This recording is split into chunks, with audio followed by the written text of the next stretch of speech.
혹시 여러분들 관종이라는 말 아세요? 관종? 네.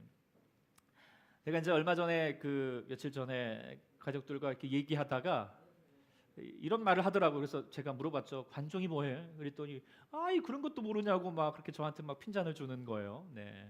여러분 아세요? 모르시죠? 아마 이제 젊은 예, 최옥수 군사님은 아신다고 이렇게 또 아는 척을 하십니다. 네. 굳이 관종은 이런 것입니다. 관심종자라고 하는 약자인데요. 타인에게 관심을 받고 싶어하는 사람. 이런 그쵸. 뭐라도 좀 이렇게 해서 좀 관심을 끌고 싶은 그런 좀 약간 좀 부정적으로 쓰긴 하지만 어쨌든 이런 말이 유행되고 있다라고 하는 것은 그만큼 사람들이 관심 받고 싶어하는 마음이 크다라고 하는 증거가 될 것입니다. 제가 얼마 전에 이제 이렇게 시내를 갔다가 식당에서 어떤 차가 딱 내려가지고 여자친구 남자친구 같이 모여가지고 있는데 내리자마자 집에는 안 들어갈 생각은 않고 막 이렇게 식당 앞에서 막 사진을 찍더라고요. 이걸 뭐라 그런 줄 아세요? 셀카 한다라고 하죠. 스스로 이제 막 이렇게 사진을 찍어요. 근데 왜 그럴까요? 이걸 가지고 이제 SNS 페이스북, 인스타그램 그런 게 있거든요. 거기다가 자기 사진을 올리는 거죠. 그래서 이제 이거를 올리는 것을 셀피 한다라고 해요. 그래가지고 뭘 하고 싶은 거예요? 사람들에게 밑에 보면은 좋아요라고 하는 버튼이 있거든요. 이거 막 그렇게 받고 싶어서 이런 모습들. 근데 그런 모습들이 이제 요즘 흔하지 않습니까? 어디 가나 다 막 이렇게 이것도 이렇게 해야 됩니다. 이렇게 얼짱각도라고 해가지고 예쁘게 어떻게든 찍히듯이 하는 모습. 이렇게 하는 모습들이 젊은 세대에 많이 행하고 있는데 이런 모습들이 물론 막 자신감 있게 행하는 모습인 것 같지만 그러나 자신감보다도 자존감이 높다라고 볼 수는 없다라는 생각을 가져보게 됩니다. 우리 시대를 살아가는 우리 많은 사람들이 가지고 있는 고통이 무엇일까요? 아픔이 무엇일까요? 그러니까 예전에는 이제 삶의 고통은 뭐냐면 배고파서 먹을 게 없어서 또 정말 아파서 아픈다라고 말할 수 있겠지만 요즘 현 시대는 그게 큰 문제가 되지 않습니다. 고통의 차원이 좀 달라졌습니다. 사람들이 욕구가 달라지기 시작한 거예요. 예전에는 생리적인 기본적인 욕구에 충족되지 못하면 고통을 느꼈는데 이제는 그런 것들이 느껴지면서 그 뒤에 조금씩 상위의 욕구를 채우기 시작하는 거예요. 그리고 그것이 되지 않으면 고통을 누리는 거예요. 특별히 이 시대는 사랑받고 싶고 인정받고 싶은 욕구가 강한 시대 가운데 살고 있습니다. 그래서 이 시대에 많은 사람들이 이 상위의 욕구 앞에서 즐거워하고 그러지 못하면 고통스러워하는 거죠. 젊음의 세대가 그렇다는 것입니다. 그래서 사람들이 정말 이 젊음의 세대들이 무섭고 두려워하는 게 뭐냐? 다른 사람에게 인정받지 못할까봐라고 하는 거죠. 그래서 자기 존재감이 상실되고 조롱당하고 비난당하고 무시당하는 것이 그건 어떤 것보다도 큰 고통이 되는 거예요. 그래서 특히 이 시대는 그렇게 고통당하고 있는 또 사람들이 많고 그것 때문에 아파하고 그러지 않도록 이렇게 하는 모습들이 있는 것입니다. 근데 이것이 젊은 세대만의 문제는 아닌 것 같습니다. 다 어른도 마찬가지죠. 다 인정받고 싶은 마음이 크다라고 하는 것이죠. 그래서 셀피를 하든지 하여튼 좋아요 버튼이 눌러가고 그거면 내가 인정받고 있구나. 안 되면은 관종이 되어서 누구에 어떻게 쓰든지 사람들에게 좀 관심을 끌고 싶은 그런 마음들이 있다라고 하는 거. 그것은 이렇게 진단할 수 있을 것 같아요. 비난하기 전에 정말 많은 사람들이 아파하구나, 고통 가운데 있구나라고 말할 수 있을 것입니다. 그래서 인문학자들이 이런 모습들을 보면서 이렇게 얘기합니다. 자신들이 상대방의 그런 인정받는 것에 연연하는 순간 그 자신은 더 불행해질 수밖에 없다라고 하는 거예요. 그래서 행복해지려면 철학자들이 말하기를 인정의 욕구에서 벗어나야 된다라고 하는 거예요. 이게 인문학에서 중요한 주제 중에 하나입니다. 남에게 요구하는 것에서 벗어나라는 거예요. 남에게 인정받으려고 쫓아다니지 말라는 거죠. 그렇게 사는 것은 마치 노예처럼 사는 것이다. 아니라는 거예요. 나는 나답게 살아낸다. 내가 원하는 거 세상이 인정해 주든 말든 상관없이 자신이 원하는 거 하여라. 스스로를 인정하는 삶을 살아라. 그래서 그런 말들이 많이 또 이렇게 얘기되죠. 우리 아이들이 뭐 let it go, let it go, 이 무슨 뜻이에요? 요즘 말로 말하면 뭐예요? 내비둬 그거거든요. 나는 내 마음대로 살래. 왜 그렇게 니네들 뭐라고 그래? 뭐 이런 말 중에 하나인 거죠. 네. 정말 좀 필요한 말일 수 있겠죠. 그렇게 그것에 끌려다니는 삶을 사는 것보다 스스로를 인정하고 살아가면 참 좋겠다라고 하는 것입니다. 그런데 제가 이제 이 인문학자들의 말들을 이렇게 보게 되면은 진단은 참 잘하는데 정말 치유책을 해결 방법을 주는 것은 없다라고 하는 공고한 말것 같다는 생각을 가져보게 됩니다. 왜냐하면 사람이 인정 욕구라고 하는 것은 스스로 이렇게 세워지는 게 아닙니다. 예. 반드시 다른 누군가가 나를 인정해주는 그런 행위들이 또 그런 말들이 반복이 되어야지 이것이 채워지는 것이죠. 에이, 나는 그냥 다른 사람 필요 없어. 그냥 나는 내가 그냥 인정받은 대로 살 거야. 스스로에게 그래 너는 잘났어. 뭐 이렇게 얘기하고 있으면 될까요? 안 되는 거예요. 마치 우리가 이제 배고프다 그래서 그냥 막 자린고비 거기다가 조기 딱 걸어놓고 저렇게 하면 내가 배부른 거야 이렇게 됩니까? 만족이 됩니까? 안 되는 것처럼 누군가에게 채워짐이 되어야지 비로소 인정 욕구를 채우고자 하는 그런 마음에서 벗어날 수 있는 것이죠. 그래서 이제 이 사람들에게 막 자기의 존재가 막 귀하다라고 하는 것이 막 이렇게 이루어져야 돼요. 주로 대상이 누구가 되어야 될까요? 부모님에게 되어야 되겠죠. 부모님에게 어려서부터 예뻐해주고 또 이제 더 자라서는 사랑하는 사람, 특별히 남편과 아내에게 인정을 받고 그러면 자기가 이렇게 인정 욕구 이렇게 이제 채워짐을 받아서 더 귀한 삶을 살아갈 수 있게 됩니다. 그런데 그렇게 됩니까? 잘 안 될 때가 많아요. 특히 옛적의 부모님들은 우리를 향하여서 이렇게 칭찬해는 좀 말 잘 못했어요. 막 귀한 말, 차라리 야라 뭐 같은 심한 욕까지도 하시고 막 그런 경우들도 많았고요. 또 결혼하고 나서도 남편에게 처음엔 사랑받는 듯 하지만 점점 자기의 기대와 바라는 것이 되지 못하고 계속하여서 나를 무시하는 것 같고 막 그러면 어때요? 이제 그런 욕구들이 채워주지 못하니까 다른 곳을 찾기를 시작을 해요. 다른 욕구를 채울 수 있는 곳을 쫓기를 시작을 하죠. 그래가지고 사람들이 남편보다 차라리 걔가 낫다. 왜 그런 거예요? 걔는 나를 인정해 주니까, 나를 알아주니까. 뭐 남편도 그러고 아내도 그러고 그런 모습들이 있는 거 참 가슴 아픈 일이다라는 생각을 보게 됩니다.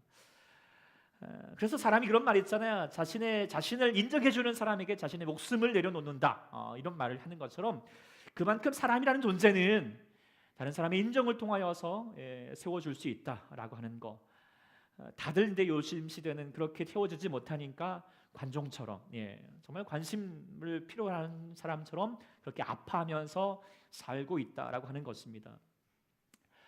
우리가 이제 사도행전 지금 9장 말씀을 계속 묵상을 하고 있습니다. 이 청년 사울이 하나님을 만나게 되었죠. 다메섹에 가는 광정 가운데서 강한 빛으로 다가오셨던 그 하나님의 안에서 그 앞에서 그는 쓰러질 수밖에 없었고 질문할 수밖에 없었어요. 주님 누구십니까? 주님 누구십니까? 그럴 때 주님이 말씀해 주셨죠. 나는 내가 핍박하는 예수다. 그리고 네가 다시 한번 그 예수를 받아들이기를. 그래서 그가 다시 하나님을 예수님을 믿게 되었고 그런 새로운 삶으로 거듭나게 되었던 내용이 사도행전 9장의 말씀 계속 우리 묵상하고 있습니다. 이제 그런 이제 새로운 사람으로 거듭나게 되었습니다. 그런데 거듭났다고 그래서 하루아침에 갑자기 그 사람이 신실한 그리스도인이 되는 게 아닙니다. 하루아침에 갑자기 바뀌어지는 게 아니죠.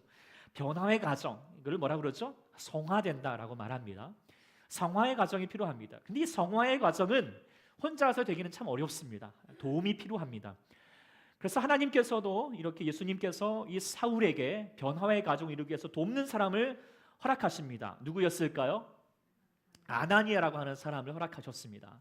아나니아가 주님 앞에 신실한 사람이었는데 자 이제 저 사람이 하나님 앞에서 새롭게 지금 거듭나게 되었다. 가서 좀 네가 하나님의 삶을 이룰 수 있도록 좀 도와줘라 라고 그렇게 부탁하면서 말씀하십니다. 그런데 이 아나니아가 그런 말을 딱 듣고 나서 마음에 주저하는 마음이 생겼어요. 왜 그랬을까요?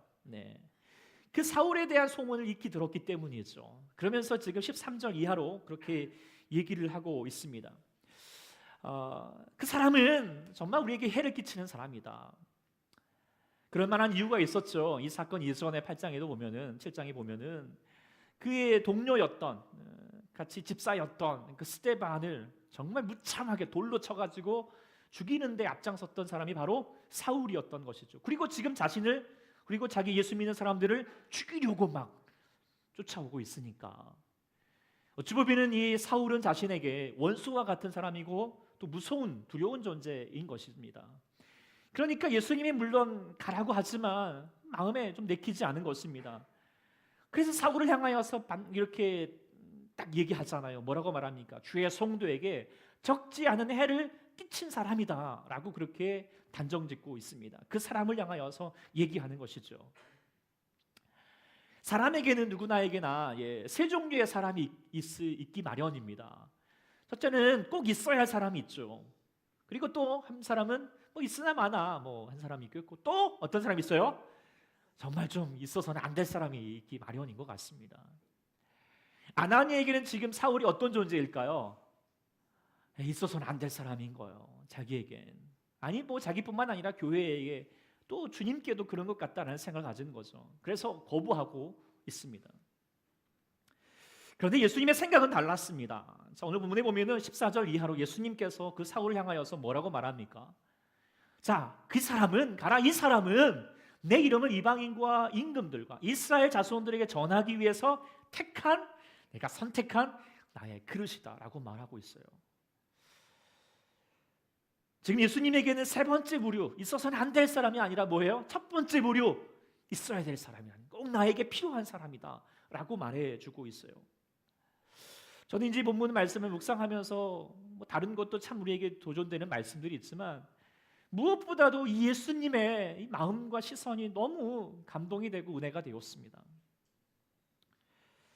사울에게 사실 보면은 예수님께 얼마나 해를 강했습니까? 예수님을 믿겠다 하는 사람, 어쩌면 예수님에게 자식과 같은 사람, 자녀이잖아. 자녀들 같은 사람은 어떻게 해요? 핍박하고 죽이던 사람입니다. 해를 가했던 사람입니다. 아주 나쁜 놈이죠. 예. 그런데 그런 사람을 어떻게 용서할 뿐만 아니라 지금 이 하나님의 나라를, 이 귀한 사역을 그에게 맡겨주겠다 이렇게 얘기하고 있는 것입니다. 이는 그 사울의 과거를 다 잊어버리시고 다 내던지시고 그애가 할 수 있는 소망의 빛으로 그 미래를 향하여서 붙들고 지금 택하여 주시고 말씀해 주시고 선포해 주고 있다는 거예요. 그는 지금으로 아무것도 안 했지만 그 앞에서 아무것도 못했던 연약한 존재였지만 하나님은 그렇게 예수님 그렇게 내가 택한 그릇이다라고 말씀해 주고 있어요.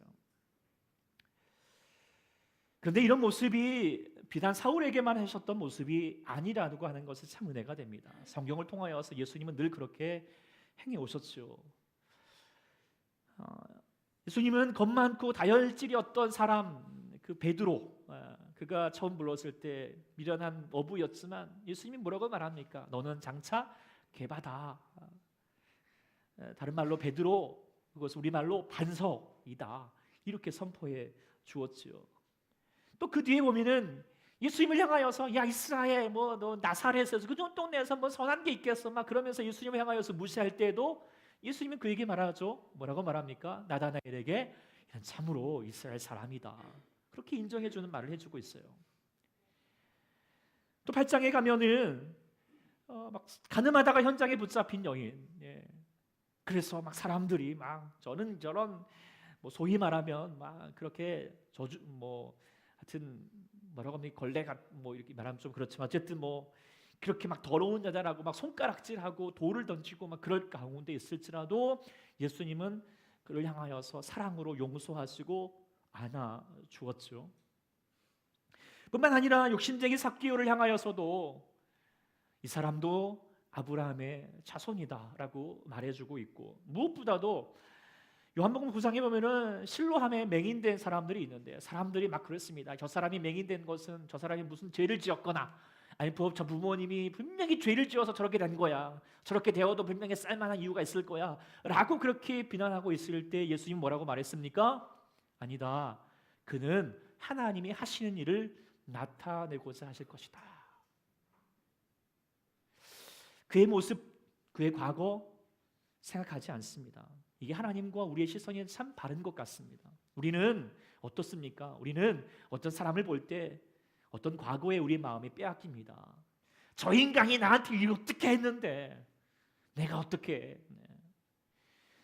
그러면서 우리는 인정하지 않고 그의 모습으로, 그의 외모로, 그 행하는 것으로 판단합니다. 그런데 하나님은, 예수님은 그렇지 않다라고 하는 것이죠. 우리들의 잠재된 모습, 우리들의 미래를 바라보면서 기대하는 마음으로 우리의 본연의 모습을 인정해 주시는 거예요. 네. 넌 할 수 있어. 할 수 있어. 너 잘할 수 있어. 예수님, 내가 너 만나면 너 분명히 잘할 수 있을 거야. 응원해 주시고 우리를 인정해 주셨던 주님이신 줄 믿습니다. 주는 내 마음을 고치시고 볼 수 없는 상처 만드시네. 나를 아시고 나를 이해하시고 내 영혼 새롭게 세우시는 주님. 그것은 바로 나의 과거, 나의 못해왔던 그런 모습들을 바라보시는 것이 아니라 우리의 존재 그 모습을 그대로 인정해 주시고 더 나아가서는 하나님 안에 있을 새로운 영혼들을 미리 바라봐 주시고 기대해 주시기 때문인 줄 믿습니다. 예수님은 그 마음과 그 시선으로 이 사울을 지금 부르고 계셨고 또한 저와 여러분을 그렇게 부르신 줄 믿습니다. 이게 얼마나 감사할까요? 그러니까 결론에 내리면 그렇습니다. 인정 욕구라는 것은 내가 스스로 아니면 내가 다른 사람들에게 막 관심을 가져서 채워줄 수 있는 것이 아니라 뭐예요? 우리가 예수님을 만나게 되면, 예수님의 부르심 가운데 나가게 되면 그 안에 진정한 그 채움을 얻게 된다라고 하는 것이죠. 예수님만이 우리의 인정을 진정으로 채우시고 또한 우리의 삶을 더 변화시켜 간다라고 하는 거. 어느 이제 시 전문 개간지에서 한국의 현대시 100년을 기념하여서 시인들에게 물어봤대요. 시 중에서 가장 애송하는 시가 뭐냐라고 물어봤더니 뭐였을까요? 오늘 제목을 보면 알았겠지만, 김춘수의 꽃이, 이 장면이 있어야 되는데 꽃이라고 하는 것입니다. 꽃 아시나요? 제가 한번 좋은 목소리로 한번 내가 그의 이름을 불러주기 전에는 그는 다만 하나의 몸짓에 지나지 않았다. 내가 그의 이름을 불러주었을 때 그는 나에게로 와서 꽃이 되었다. 여러분도 이 시 좋아하시나요? 예. 왜 사람들이 이 시를 참 좋아라 할까 생각을 해보면 그런 마음이 있는 것 같아요. 사람도 누군가가 나를 좀 그렇게 불러줬으면 좋겠다. 나의 이름을 그렇게 좀 불러줬으면 좋겠다. 다른 것이 아니라 그냥 뭐 좀 진실하게 불러주기를 원하는 마음 갖고 있다라고 하는 것이겠죠. 근데 사람들이 나를 그렇게 불러주지 않는 거예요. 진정성 있게 불러주지 않아요. 다들 나의 과거를 평가합니다. 성적으로 평가합니다. 외모로 평가합니다. 속상한 게 사람들이 가진 것으로 사람을 평가하거든요. 사람을 그렇게 대하지 않습니까? 그래서 진정으로 나의 이름을 불러주는 사람이 없으니까 우리가 대중 가운데 살아있지만 나이가 들면 들수록 참 사람이 외로워진다라는 생각을 가져보게 됩니다. 끄덕끄덕 하신 분은 알겠죠. 우리 아이들은 모르죠. 몰라야 합니다. 우리 아이들은 이때가 좋은 게 뭐예요? 친구들이 뭐 있는 것 같고 평가합니까? 가진 것 같고 평가합니까? 아니잖아요. 그냥 야 누구야 뭐 그냥 있는 대로 불러주잖아요. 그렇죠? 그런데 나중에는 어떻게 돼요? 그렇게 안 불러주거든요. 좋을 때죠. 사람이 그래서 참 어렵습니다. 저는 이제 오늘 본문을 보면서 이 사울이라고 하는 인물이 왜 그렇게 예수 믿는 사람들에게 해를 가하고 죽이려고 하고 지금도 막 어떻게 하면 막 해가지고 정말 그런 해를 끼치는 삶을 살게 되었을까 생각해보면 그런 것 같아요. 자신의 존재를 인정받고 싶은 그런 몸부림, 몸짓이셨다라고 생각하게 됩니다. 그러니까 어찌 보면 그도 한마디로 간종, 가신받고 싶은 사람이었다라고 하는 것이겠죠. 그러니까 그런 모난 일을 하는 일에 앞장섰다라고 볼 수 있을 거예요. 그런데 말입니다. 예수님이 그의 이름을 불러주신 거예요. 사울아, 사울아. 그의 이름을 그 과거를 향하여서 막 이런 나쁜 놈 이런 시간이 그런 식으로 불러준 게 아니었을 것 같아요. 정말 그의 이름을 사울아, 사울아. 친정으로 불러주신 거죠. 그럴 때 그가 그 이름을 불러줄 때 예수님이 그의 이름을 불러주니까 어떻게 해요? 그는 예수님에게 꽃이 된 거예요. 꽃이 된 거죠. 그리고 더 나아가서는 온 세상을 비추는 빛이 되었다라고 하는 사실입니다. 담에게 세계에서 부르셨던 그 예수님의 부름은 이토록 강렬한 거예요. 몸짓으로 살았던 이 사울을 꽃으로 살게 하였던 변화의 순간이죠. 사울만 그런가? 저도 그렇습니다. 저도 하여튼 특히 이제 신학교 다닐 시절에 하여튼 못된 짓 많이 하고 다녔거든요. 막 하나님 막 같은 그냥 나쁜 짓 다 하고 막 하나님 없다 막 그러고 막 그렇게 자기 교만과 아집으로 살아갔던 저인데 하나님이 어느 날 제 가슴에 그렇게 감동으로 불러쳤던 하나님의 음성을 듣게 되었어요.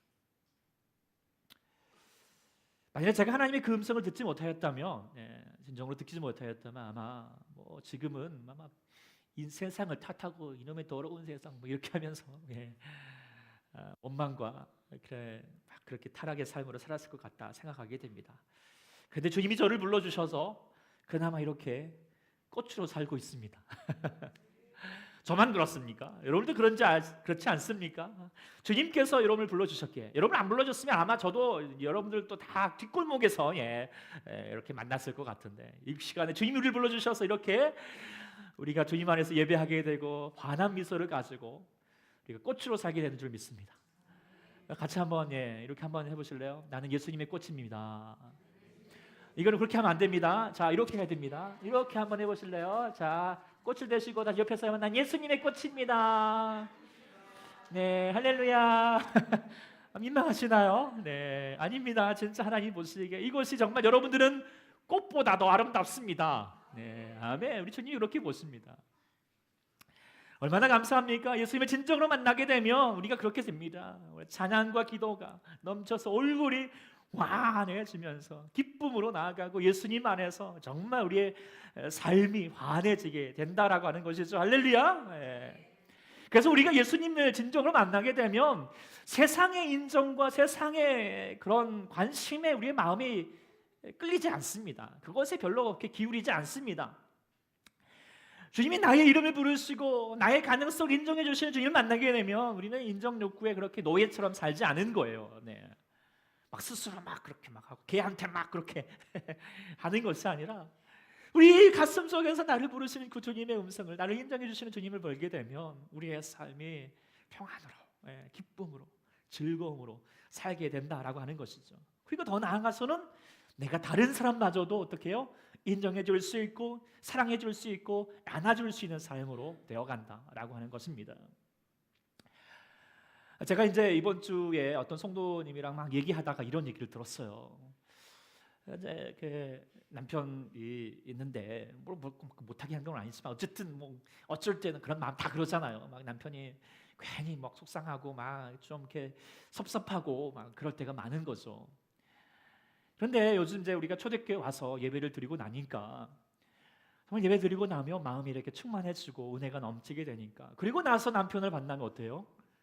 막 그렇게 옛날에 그랬던 것이 별로 그렇게 속상해지도 않고 괜찮아지고 또 그 남편을 향하여서 더 감사하게 되고 더 잘해주게 되고 더 인정할 수 있는 말도 해주면서 어떻게 돼요? 그 남편과 더 잘 지내게 된다. 가정이 회복되어더라 라고 하는 말을 하더라고요. 이게 진짜 예수 믿는 기쁨 아닐까요? 주님이 부르신 인생은 이와 같은 거죠. 우리를 꽃으로 불러주셔서 꽃과 같은 인생을 살게 합니다. 몸짓하는, 그러니까 소위 말하면 짓거리 하지 않고 이 몸 체험이 안 되면 어떻게 짓거리를 하거든요. 좀 해달라고 막 그러면서 막 하지만 우리 안에 진정한 체험이 되면 하나님이 나를 만져주시면 어때요? 꽃이 돼요. 그럼 꽃은 뭐죠? 다른 사람을 즐겁게 해주는 삶을 살게 된다는 거예요. 그래서 우리 김춘수 시인도 그래서 꽃이 그 뒤에 이런 말을 하고 후반성에 이렇게 얘기를 합니다. 내가 그의 이름을 불러준 것처럼 나의 이 빛깔과 향기에 알맞은 누가 나의 이름을 불러다로. 그에게로 가서 나도 그의 꽃이 되고 싶다라고 말하고 있습니다. 그러니까 더 나아가면 뭡니까? 나도 이제 누군가의 이름을 불러주는 삶을 살아보자라고 하는 거죠. 요청하고 있는 거죠. 이 시대가 많은 사람들이 몸부림치고 있습니다. 누가 나의 이름을 좀 불러줬으면 좋겠다라고 하는 거죠. 그래서 셀카를 찍고 셀카를 해서 셀피를 올리고 SNS에 좋아요 버튼, 그것에 희노애락을 느끼고 관종이 되어가는 거, 그건 다 자기 이름을 좀 불러달라는 거죠. 자녀들이 괜히 땡깡 부리고 딴정 피고 그러는 것도 뭐예요? 이거예요. 자기 이름을 좀 불러달라는 겁니다. 그냥 부모의 욕심을 가지고 너 왜 공부 못해 이렇게 하는 것이 아니라 정말 자녀를 이름을 진정성 있게 진실하게 하나님의 마음으로 하나님의 생각으로 불러달라는 거죠. 그러면 그 영혼이 채워집니다. 그래서 여러분을 꼭 그 자녀들을 불러주십시오. 그리고 기도해 주세요. 조금 이따 애들 자녀들 우리 기도해 주는 시간, 제가 이제 여러분들의 그 하나님의 마음을 가지고 기도하겠지만 자녀들 향하여서 저도 하겠지만 여러분들이 하셔야 합니다. 여러분들이 자녀들 향하여서 그렇게 불러주는 것이 바로 기도해 주는 것이다 라고 말할 수 있을 것입니다. 그러면 우리 자녀들이 꽃이 됩니다. 꽃이 됩니다. 남편도 마찬가지예요. 남편이 요즘 꽃으로 살고 계시나요? 시들어가고 있죠. 아내들도 많이 요즘에 이제 꽃이 아니라 할미꽃이 아니라 막 시들어가고 있습니다. 그럼 여러분이 물 주셔야 됩니다. 어떻게 줘야 될까요? 불러주는 거요. 불러주는 거요. 하나님이 우리 안에 그렇게 채워주시니까 우리를 또 그렇게 부를 수 있는 힘이 되는 줄 믿습니다. 우리 하나님 앞에 예배드리는 자는 그렇게 할 수 있습니다. 하나님은 우리가 그렇게 되기를 원하고 있습니다. 전도하고 선교하는 것도 다른 것 아닙니다. 하나님 마음으로 그의 이름을 불러주는 거예요. 거기서 시작하는 거예요. 그래서 그가 하늘나라의 꽃으로 살 수 있도록 따뜻한 말과 휘선으로 대해주는 것, 그것이 전도라 생각하게 됩니다. 세상은 다들 인정받고 싶어 합니다. 다들 마음이 아픈 것입니다. 이러한 때에 여러분들이 따뜻한 사람이 되어서 따뜻한 온기의 사람이 되어서 시들어가는 영혼에, 그리고 메마른 영혼에, 그래서 막 그렇게 가시가 돋고 몸부림치고 있는 사람들에게 하나님 마음을 가지고 불러주면 그가 다시 한번 주님 앞에서 꽃이 되는 줄 믿습니다. 그래서 오늘 이 시간 같이 찬양하실 때 이런 우리가 그렇게 꽃을 불러주기 전에 다른 사람 불러주기 먼저 해야 될 게 있어요. 뭐예요? 여러분들이 환한 꽃이 되셔야 됩니다.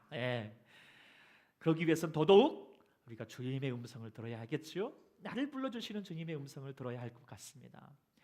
그 마음으로 같이 한번 이 찬양했으면 좋겠어요. 나의 사랑 안에 거하라. 나는 내 하나님이다.